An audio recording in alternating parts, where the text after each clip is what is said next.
കുട്ടികൾ ഇപ്പോൾ പഠിക്കുന്നില്ല, പഠനത്തിനൊക്കെ തീരെ ഉത്സാഹമില്ല, പഠനമല്ലാതെ ബാക്കി എല്ലാ കാര്യങ്ങളിലും ഭയങ്കര ഉഷാറാണ്. നിന്നോട് ഞാൻ 100 തവണ പറഞ്ഞിട്ടില്ലേ, ഇതുവരെ ഞാൻ എന്തെങ്കിലും കേട്ടോ, എപ്പോഴും ഞാൻ പറയുന്നതല്ലേ. അതേപോലെ ചിലപ്പോൾ ചില ആളുകളൊക്കെ ഭീഷണിപ്പെടുത്തുകയാണ് ചെയ്യുക. നല്ല സ്വസ്ഥതയുള്ള സമാധാനമുള്ള, കുട്ടികൾക്ക് സന്തോഷം വേണം, നമുക്കും സന്തോഷമുള്ള ഒരു കുടുംബമൊക്കെ ഉണ്ടാക്കാൻ ഒരുപാട് മെത്തേഡുകളുണ്ട്. കുട്ടികളെ കുറിച്ചുള്ള പ്രശ്നങ്ങളുമായിട്ട് ഒരുപാട് രക്ഷിതാക്കൾ നമ്മുടെ കൗൺസിലിംഗ് സെൻറ്ററിലേക്ക് വരാറുണ്ട്.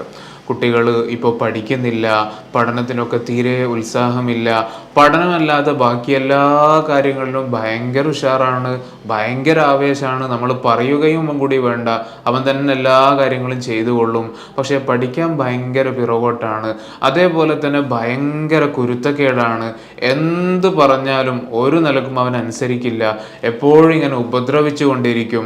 അതേപോലെ അവൻ്റെ താഴെയുള്ള കുട്ടികളെ, ചെറിയ അനിയത്തി അനുജന്മാരൊക്കെ വല്ലാതെ ഉപദ്രവിക്കും, രക്ഷിതാക്കളെ തന്നെ ഇടയ്ക്കിടയ്ക്ക് ഉപദ്രവിക്കും. അപ്പം അങ്ങനെ ഒരുപാട് പരാതികളുമായിട്ട് ഒരുപാട് രക്ഷിതാക്കൾ കൗൺസിലിങ്ങിന് വരാറുണ്ട്. അപ്പം അവരൊക്കെ പലപ്പോഴും വരുന്നതിൻ്റെ ഒരു ഉദ്ദേശം എന്ന് പറഞ്ഞാൽ, നമ്മൾ കുട്ടികളുമായിട്ടുള്ള ബന്ധത്തിൽ എൻ്റെ ഭാഗത്ത് എന്തെങ്കിലുമൊക്കെ മിസ്റ്റേക്ക് ഉണ്ടോ, ഞാൻ അവരെ വളർത്തുന്ന രീതിയിൽ എൻ്റെ പാരൻറ്റിങ് സ്റ്റൈലിൽ എന്തെങ്കിലുമൊക്കെ പ്രശ്നങ്ങളൊക്കെ ഉണ്ടോ എന്ന് മനസ്സിലാക്കിയിട്ട് അതൊന്ന് അതിലെന്തെങ്കിലും മിസ്റ്റേക്ക് ഉണ്ടെങ്കിൽ അതൊക്കെ മാറ്റിയിട്ട് നന്നായിട്ട് നല്ലൊരു പാരൻ്റ് എങ്ങനെ ആകാം എന്നൊരു ഉദ്ദേശത്തോടു കൂടിയായിരിക്കും മിക്ക ആളുകളും വരിക. ചില കേസുകളിലൊക്കെ നമ്മൾ കാണാറുണ്ട്, കുട്ടിക്കാണ് പ്രശ്നം, കുട്ടി ഒന്ന് കൗൺസിലിംഗ് ചെയ്യണം എന്നൊക്കെ പറഞ്ഞിട്ട് വരും. അപ്പം നോക്കുന്ന സമയത്ത് മിക്കവാറും ഈ ഒരു പാരൻറ്റിൻ്റെ ഭാഗത്ത് നിന്ന് നിരന്തരമായിട്ടുള്ള പ്രശ്നങ്ങൾ കുട്ടിക്ക് ഏൽക്കുന്നുണ്ടാകും. അതിൻ്റെ ഭാഗമായിട്ടൊക്കെ ആയിരിക്കും കുട്ടിയും ഈ ഒരു സ്വഭാവമൊക്കെ എത്തിയിട്ടുണ്ടാകുക. അപ്പോൾ അതേപോലുള്ളൊരു കേസായിരുന്നു നമ്മളുടെ അടുത്ത് കുറഞ്ഞ ഒരു 2-3 ആഴ്ച മുമ്പ് വന്നത്. പക്ഷെ ആ ഒരു കേസ് വളരെ ഇൻട്രസ്റ്റിംഗ് ആയി തോന്നിയത് കൊണ്ടാണ് നമ്മൾ ഇന്ന് നിങ്ങളുമായിട്ട് ഷെയർ ചെയ്യുന്നത്. അപ്പോൾ ഇതിലും ഈ ഒരു കേസിലും രക്ഷിതാവാണ്, ഉമ്മയാണ്, കുട്ടിയുടെ ഉമ്മയാണ് നമ്മുടെ അടുത്തേക്ക് കൗൺസിലിങ്ങിന് വന്നിട്ടുണ്ടായിരുന്നത്. ഓൺലൈൻ ആയിട്ടുള്ളൊരു കൗൺസിലിംഗ് ആയിരുന്നത്. അപ്പം അവർ വന്നിട്ട് പറയാനുള്ളത് നിരന്തരം നമ്മൾ കേൾക്കാറുള്ള, എൻ്റെ കുട്ടി ഇപ്പം തീരെ പറയുന്നത് പോലെ കേൾക്കുന്നില്ല, എന്തു പറഞ്ഞാലും അനുസരണക്കേടാണ്, ഭയങ്കര ദേഷ്യമാണ്, പെട്ടെന്ന് പൊട്ടിത്തെറിക്കുകയാണ്, ഉമ്മയാണോ ഉപ്പയാണോ എന്നുള്ളൊരു നോട്ടമൊന്നുമില്ല, അവൻ എന്താണോ പറയാനുള്ളത് ചെയ്യാനുള്ളത് അപ്പം അങ്ങോട്ട് ചെയ്തിരിക്കും. അവൻ്റെ ചെറിയൊരു കുഞ്ഞനുജനുണ്ട്, 1 വയസ്സാകുന്നേ ഉള്ളൂ. അപ്പോൾ അതിനെയൊക്കെ നന്നായിട്ട് ഉപദ്രവിക്കുകയാണ്, ഉമ്മാനെ തന്നെ ഇടയ്ക്കിടയ്ക്ക് ഉപദ്രവിക്കും. ഇവനെ കൊണ്ടൊന്നും ഒരു സ്ഥലത്തും പുറത്തേക്ക് ഒരു ഫാമിലി ഫംഗ്ഷനോ അല്ലെങ്കിൽ ഒരു പാർക്കിലോ അങ്ങനെ ഒന്നിനും പോകാൻ പറ്റുന്നില്ല, എപ്പോഴും പ്രശ്നങ്ങളൊക്കെ ആയിരിക്കും എന്നും പറഞ്ഞാണ് ഇതിലും ഈ പാരന്റ് വന്നിട്ടുണ്ടായിരുന്നത്. ഈ പാരന്റിനും അറിയേണ്ടത്, എൻ്റെ ഭാഗത്ത് എന്തെങ്കിലുമൊക്കെ മിസ്റ്റേക്ക് ഉണ്ടെങ്കിൽ ഓക്കെ, ഞാനത് തിരുത്തിയിട്ട് എനിക്ക് നല്ലൊരു പാരന്റ് ആകണം, എന്നിട്ട് കുട്ടിക്ക് വേണമെങ്കിൽ ആ കുട്ടിക്കും വേണ്ടി കണ്ടൊരു കൗൺസിലിംഗ് എടുക്കാം. ചെറിയ കുട്ടിയാണ് കേട്ടോ, 6 വയസ്സുള്ള കുട്ടിയാണ്. കുട്ടിയിലല്ല നമുക്ക് മിക്കവാറും ഇത്തരത്തിലുള്ള കേസുകളിലൊക്കെ നമുക്ക് പാരന്റിങ്ങിലായിരിക്കും ഒരുപാട് ശ്രദ്ധ കേന്ദ്രീകരിക്കാനുള്ളത്. പാരന്റിങ്ങിൽ വരുന്ന, അറിഞ്ഞോ അറിയാതെയോ വരുന്ന ഒരുപാട് പ്രശ്നങ്ങൾ, ആ പ്രശ്നങ്ങളൊക്കെ കുട്ടിയെ നിരന്തരം ഇങ്ങനെ മാറ്റിക്കൊണ്ടേയിരിക്കുന്നുണ്ടാകും. നമുക്കറിയാം, പ്രസവിച്ച് തുടക്കകാലങ്ങളിലൊക്കെ ഈ അമ്മയും കുഞ്ഞെന്ന് പറയുന്നത് ഭയങ്കരമായിട്ടുള്ളൊരു ബോണ്ടിങ്ങിലേക്കായിരിക്കും ഉണ്ടാകുക.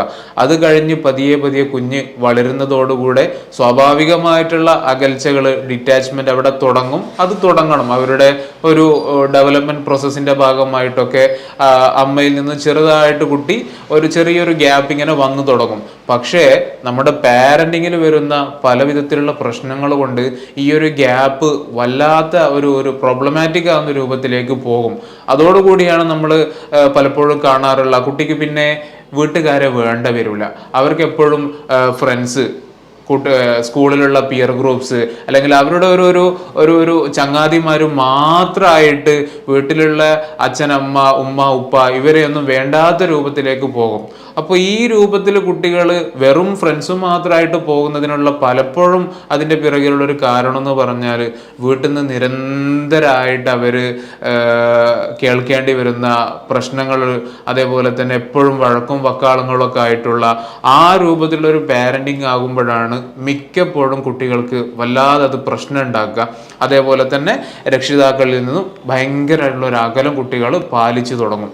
അപ്പൊ ഇങ്ങനെയൊക്കെ ഉണ്ടാകുമ്പോൾ തന്നെ പിന്നീട് കുട്ടി പലപ്പോഴും കുട്ടിയുടെ വിശേഷങ്ങൾ, കുട്ടിയുടെ സങ്കടങ്ങൾ, സന്തോഷങ്ങൾ ഇതൊന്നും പിന്നീട് അവരുടെ രക്ഷിതാക്കളോട് ഷെയർ ചെയ്യുന്നത് ഒരു പരിധി വരെ കുറഞ്ഞിരിക്കും. എന്തെങ്കിലും ചില കാര്യങ്ങളൊക്കെ പറയും. അതേപോലെ തന്നെ രക്ഷിതാക്കളും പണ്ട് അത്രേ സ്നേഹവും വാത്സല്യമൊക്കെ ഉണ്ടായിരുന്ന ആളായിരിക്കും. അപ്പോൾ നിരന്തരമായിട്ട് കുട്ടിയെ ഇങ്ങനെ വഴക്ക് പറയാണ്, ശകാരിക്കുകയാണ്, കുറ്റപ്പെടുത്തുകയാണ്. അങ്ങനെയൊക്കെ ചെയ്യുന്ന സമയത്ത് പിന്നീട് ആ ഒരു വാത്സല്യവും സ്നേഹമൊക്കെ ഉള്ളിലുണ്ടാവും. പക്ഷെ അത് പുറത്ത് പ്രകടിപ്പിക്കുന്നതിൽ നിന്നും അവരും ഒരുപാട് പിറകോട്ട് വന്നിട്ടുണ്ടാകും. അപ്പൊ ഇങ്ങനെയൊക്കെ ആയിട്ടാണ് പലപ്പോഴും നമ്മൾ ഭയങ്കര പ്രശ്നങ്ങളിലായിട്ട് ഈ കുട്ടികളെയും രക്ഷിതാക്കളെയും കാണാൻ പറ്റുന്നത്. അപ്പോൾ ഈ ഒരു കേസിലും ഇതേപോലെ ഒക്കെ തന്നെയായിരുന്നു സംഭവിച്ചത്. കുട്ടിയും ചൈൽഡും പാരൻറ്റും തമ്മിൽ നല്ല ഒരു റിലേഷനിൽ ഇങ്ങനെ പോയിക്കൊണ്ടിരിക്കുകയാണ്. പഠനത്തിലൊക്കെ എന്നോട് ആ രക്ഷിതാവ് പറഞ്ഞൊരു കാര്യം എന്ന് പറഞ്ഞാൽ LKG പഠിക്കുന്ന സമയത്ത് ക്ലാസ് ടോപ്പർ ആയിരുന്നു എന്ന് പറഞ്ഞാൽ ക്ലാസ്സിലൊക്കെ അത്യാവശ്യം പഠിക്കും, ഒരു പ്രശ്നവും ഇല്ല. അവൻ തന്നെ അവനെ വേണ്ട സമയത്ത് പഠിക്കുന്നുണ്ടായിരുന്നു. അത് കഴിഞ്ഞ് ഇപ്പോൾ UKG ഒന്നാം ക്ലാസ്സിലാണ്. ഇപ്പോൾ ടീച്ചർ വിളിച്ചെപ്പോഴും പറയാണ് അത് പഠിക്കുന്നില്ല, ഇത് പഠിക്കുന്നില്ല. പഠിക്കാൻ വേണ്ടി ഇവനെ ഇരുത്തുന്ന സമയത്ത് തന്നെ അവന് ഭയങ്കര ദേഷ്യമാണ്. അപ്പൊ ഇതില് നമ്മൾ കണ്ടെത്തിയ ഒരു ചെറിയൊരു കാരണമായിട്ട് അവിടെ ഉണ്ടായിരുന്നത് രണ്ടാമതൊരു കുട്ടി ഉണ്ടായി എന്നതാണ്. കുട്ടി ഉണ്ടായത് കൊണ്ട് ഇങ്ങനെ ആയി എന്നല്ല, മറിച്ച് പുതിയൊരു കുട്ടി വന്ന സമയത്ത് അതായത് സ്നേഹം കൊടുക്കുന്നതിൽ ഒരിക്കലും മൂത്ത കുട്ടിക്ക് തോന്നാൻ പാടില്ല ഇപ്പൊ എനിക്ക് പഴയ പോലെ സ്നേഹം കിട്ടുന്നില്ല, എല്ലാ സ്നേഹവും ചെറിയ കുട്ടിക്കാണ് കിട്ടുന്നത് എന്നുള്ളത്. അത് മാനേജ് ചെയ്യേണ്ടത് രക്ഷിതാക്കളുടെ ഉത്തരവാദിത്തമാണ്. അപ്പോൾ അത് മാനേജ് ചെയ്യുന്നതിൽ ഒരു പരിധി വരെ ഇവർക്ക് ചെറിയ പ്രശ്നങ്ങളൊക്കെ ഉണ്ടായിരുന്നു.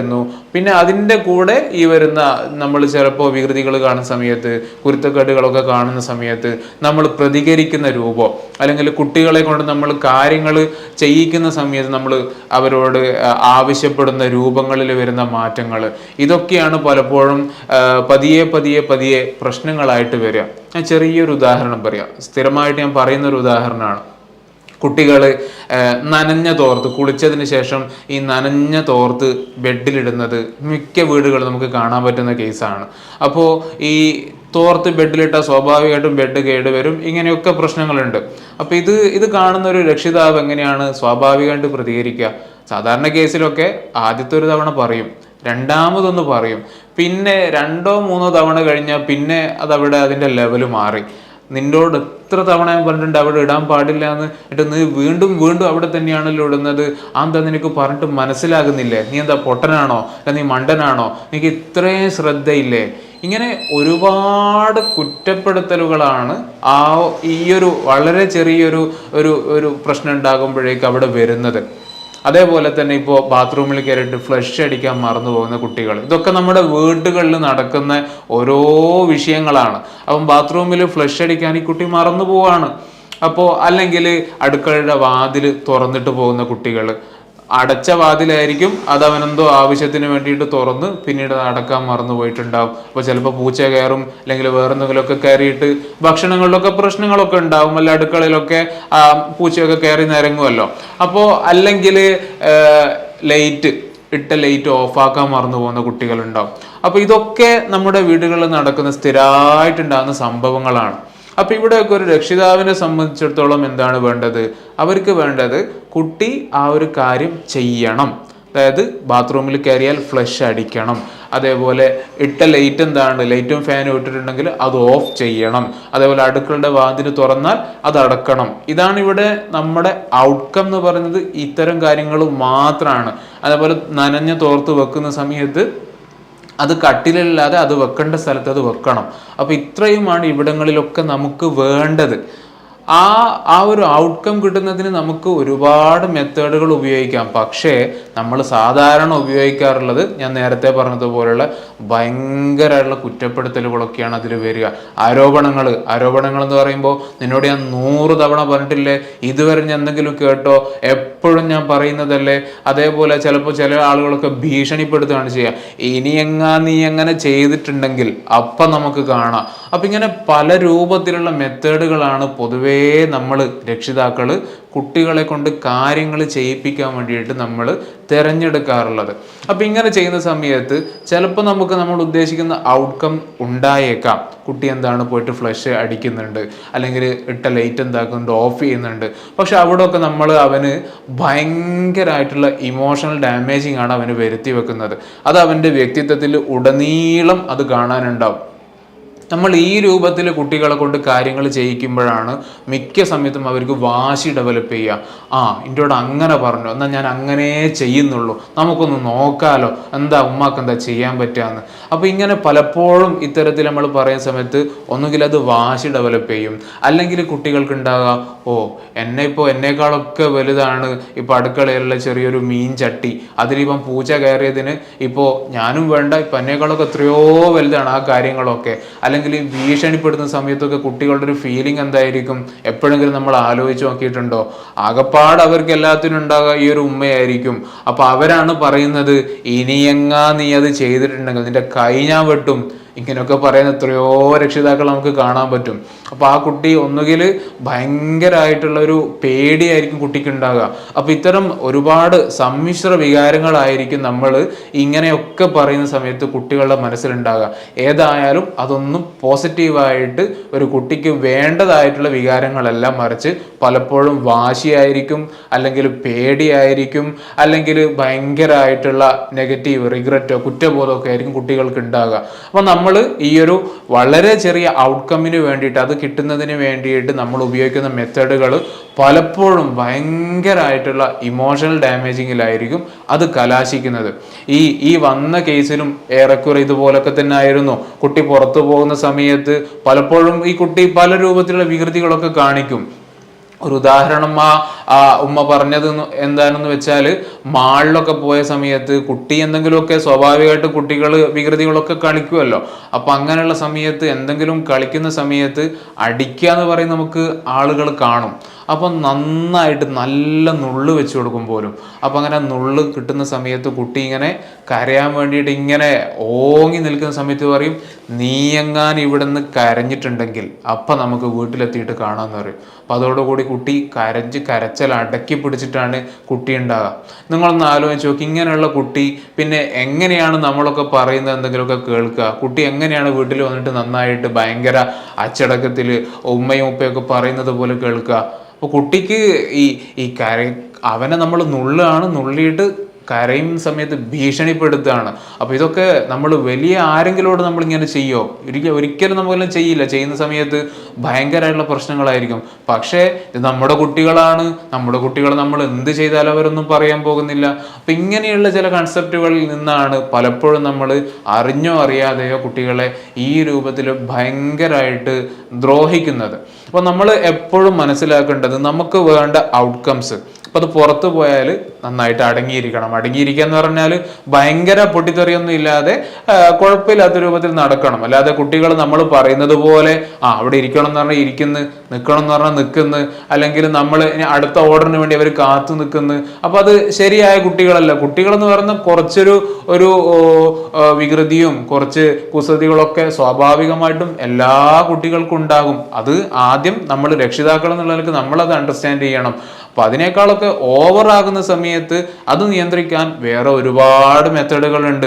ഇപ്പോൾ നിരന്തരം ടോയ്ലറ്റിൽ ഫ്ലഷ് അടിക്കാതെ പോകുന്ന കുട്ടിയാണെങ്കിൽ നമുക്ക് പറയാൻ പറ്റുന്ന ഒരു മെത്തേഡാണ്, ഫ്ലഷ് അടിച്ചിട്ടില്ലല്ലോ ടോയ്ലറ്റിൽ, അല്ലെ ടോയ്ലറ്റ് ഭയങ്കര വൃത്തികേടായിട്ട് കാണുന്നുണ്ടല്ലോ, അല്ലെങ്കിൽ നനഞ്ഞ തോർത്തുണ്ടല്ലോ ബെഡിൽ. ഇങ്ങനെയൊക്കെ പറയുന്ന സമയത്ത് നമ്മൾ കുട്ടിയെ ഒരിക്കലും നമ്മൾ കുറ്റപ്പെടുത്തുന്നില്ല. അപ്പോൾ അത് മറന്നു പോയിട്ടാണ് കുട്ടി ചെയ്തെങ്കിൽ ഓടി വന്നിട്ട് സോറി ഉമ്മ, എന്നോട് മറന്നു പോയതാണ്, ഞാൻ ഇപ്പോൾ എടുത്തു വെക്കാന്നുള്ള നിലക്ക് വന്നിട്ട് ഓടി വെക്കുന്നുണ്ടാകും. നമുക്കതല്ലേ വേണ്ടതുള്ളൂ, നമുക്ക് ആ ഒരു കാര്യം കുട്ടി ചെയ്യണമെന്നേ ഉള്ളൂ. പക്ഷേ നമ്മൾ സാധാരണ ഉപയോഗിക്കുന്ന മെത്തേഡുകൾ ഉപയോഗിക്കുമ്പോൾ ഭയങ്കരമായിട്ടുള്ള കുറ്റപ്പെടുത്തലുകളൊക്കെയാണ് നമ്മൾ കുട്ടിയുടെ മനസ്സിന് നമ്മൾ ഏൽപ്പിച്ചു കൊടുക്കുന്നത്. അത് കാലാകാലം ഉണങ്ങാതെ അവൻ്റെ മനസ്സിലുണ്ടാവുകയും ചെയ്യും. അപ്പോൾ നമ്മൾ ഇത്തരത്തിലുള്ള വേറെ ഒരുപാട് മെത്തേഡുകളുണ്ട് പാരന്റിങ്ങിന്. അപ്പോൾ ഇതൊക്കെ എന്തിനാണ് എന്ന് ചോദിക്കുന്ന ചില ആളുകളും ഈ വീഡിയോ കാണുന്നവരിൽ ഉണ്ടാകും. പണ്ടത്തെ ആളുകളൊക്കെ മക്കളെ പോറ്റിയിരുന്നില്ലേ, അല്ലെ നമ്മളൊക്കെ ഇപ്പോൾ സൈക്കോളജി ഒക്കെ പഠിച്ച പാരന്റിങ് ആണ് നമുക്ക് കിട്ടിയത്, എന്നിട്ട് എന്താ നമ്മളൊക്കെ വലുതായിട്ടില്ലേ? ചോദ്യങ്ങളാണ്, സ്വാഭാവികമായിട്ടുള്ള ചോദ്യങ്ങളാണ്. പക്ഷെ അവിടെയൊക്കെ പറയാനുള്ളത്, നമ്മൾ പണ്ടത്തെ കാലം ഈ ഒരു കാലം, കുട്ടികൾക്ക് ഇപ്പൊ എന്തിനും ഏതിനും ഒരുപാട് ഓപ്ഷൻസ് അവർക്കുണ്ട്. വീട്ടിൽ നിൽക്കാൻ പറ്റുന്നില്ല, അങ്ങനെയാണെങ്കിൽ അവർ വേറെ എന്തെങ്കിലുമൊക്കെ ചെയ്യും, വേറെ ഹോസ്റ്റലിലോ അല്ലെങ്കിൽ ജുവനൈൽ ഹോംസിലേക്കൊക്കെ അവർക്ക് പോകാനുള്ള ഒരുപാട് ഓപ്ഷൻസും ഇതൊക്കെ ഉണ്ട്. അപ്പൊ നമ്മൾ എപ്പോഴും വീട്ടിൽ വഴക്കും വക്കാളങ്ങളും അങ്ങോട്ടും ഇങ്ങോട്ടും അടിയും ഇതൊന്നും അല്ലല്ലോ ഈ ഒരു കുടുംബജീവിതം എന്ന് പറഞ്ഞാൽ. രക്ഷിതാക്കളും കുട്ടികളും തമ്മിലുള്ള ഭയങ്കര ഒരു ഇണക്കത്തിൽ അവരുടെ വിഷയങ്ങളൊക്കെ നമ്മളോട് പറയുന്നു, നമ്മുടെ സന്തോഷങ്ങളൊക്കെ ആ ഒരു ഷെയറിങ്ങും കെയറിങ്ങും ഒക്കെ അടങ്ങിയതാണ് ഒരു ഇമ്പമുള്ള കുടുംബജീവിതം എന്നൊക്കെ പറയുന്നത്. അപ്പൊ അതിന് പകരമായിട്ട് എപ്പോഴും വഴക്കും യുദ്ധസമാനമായ വീടുകളൊക്കെ ആണെങ്കിൽ ഒരു സമാധാനം ഉണ്ടാവില്ല, ഒരു സ്വസ്ഥത ഉണ്ടാവില്ല. എപ്പോഴും കുട്ടിയെ ശകാരിച്ചുകൊണ്ടിരിക്കാൻ, കുട്ടിയുടെ വാശി തീർക്കാൻ വേണ്ടിയിട്ട് ഇങ്ങനെയൊക്കെ നേരം കളയാനേ നമുക്കുണ്ടാവും. അപ്പോൾ അതിൽ നിന്നൊക്കെ മാറിയിട്ട് നല്ല സ്വസ്ഥതയുള്ള സമാധാനമുള്ള, കുട്ടികൾക്ക് സന്തോഷം വേണം, നമുക്കും സന്തോഷമുള്ള ഒരു കുടുംബമൊക്കെ ഉണ്ടാക്കാൻ ഒരുപാട് മെത്തേഡുകളുണ്ട്. അപ്പോൾ അത്തരത്തിലുള്ള കുറഞ്ഞ കാര്യങ്ങളാണ് ഞാൻ ഇന്ന് പറഞ്ഞത്. ഏതായാലും അടുത്തൊരു വീഡിയോയിൽ നമുക്ക് വീണ്ടും കാണാം. Good bye.